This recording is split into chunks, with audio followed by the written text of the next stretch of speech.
Before start video, I requested to you, please subscribe my channel, also like, comment and share this video. The Constitution is the guide which I never will abandon.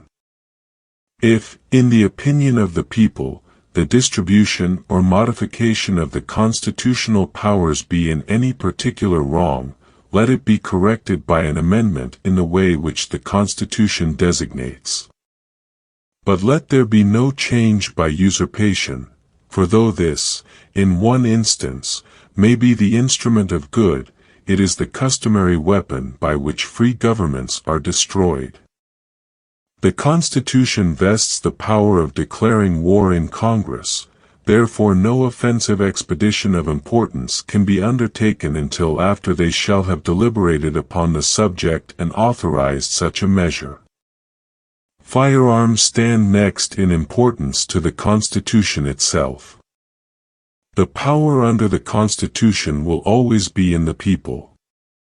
It is entrusted for certain defined purposes, and for a certain limited period, to representatives of their own choosing, and whenever it is executed contrary to their interest, or not agreeable to their wishes, their servants can, and undoubtedly will, be recalled. I hold the maxim no less applicable to public than to private affairs, that honesty is always the best policy. The basis of our political system is the right of the people to make and to alter their constitutions of government. Precedents are dangerous things. Let the reins of government then be braced and held with a steady hand, and every violation of the Constitution be reprehended. If defective, let it be amended, but not suffered to be trampled upon whilst it has an existence. The power under the Constitution will always be in the people. If I could have entertained the slightest apprehension that the Constitution framed in the convention where I had the honor to preside might possibly endanger the religious rights of any ecclesiastical society, certainly I would never have placed my signature to it.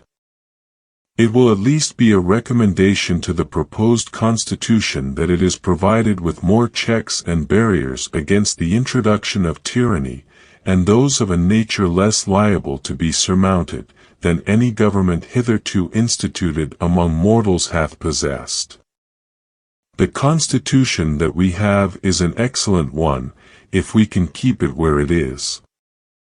Our Constitution gives to bigotry no sanction.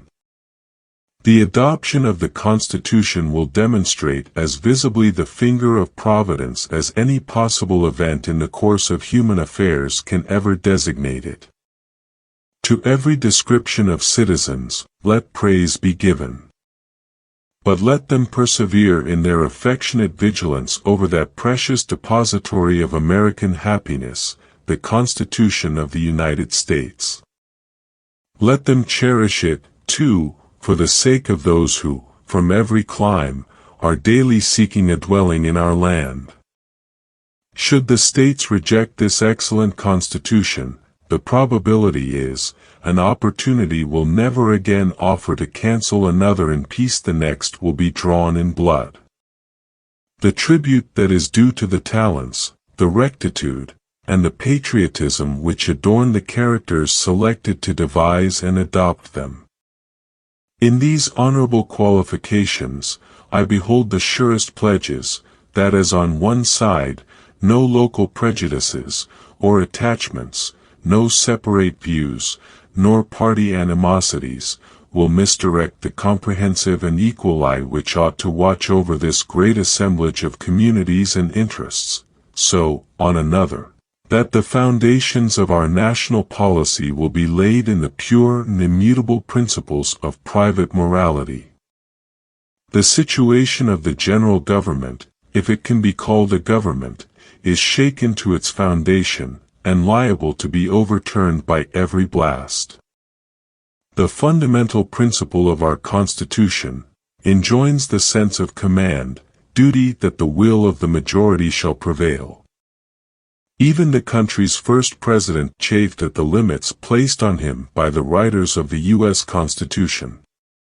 From the nature of the Constitution, I must approve all the parts of a bill, or reject it in toto.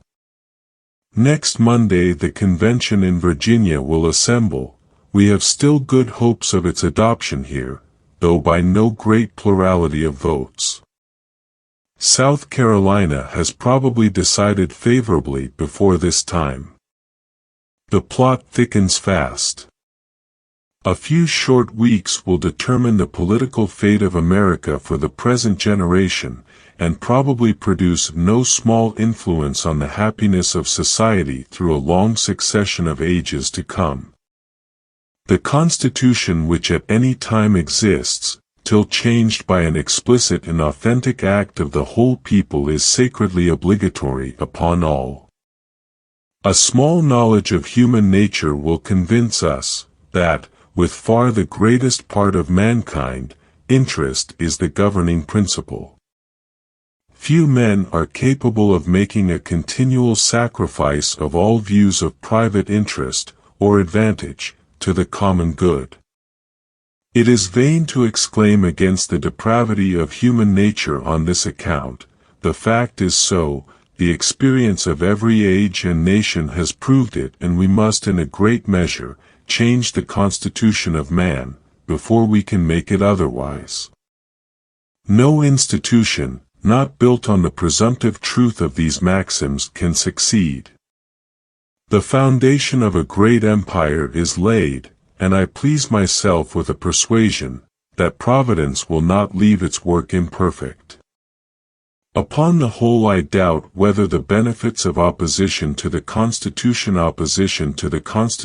will not ultimately be productive of more good than evil.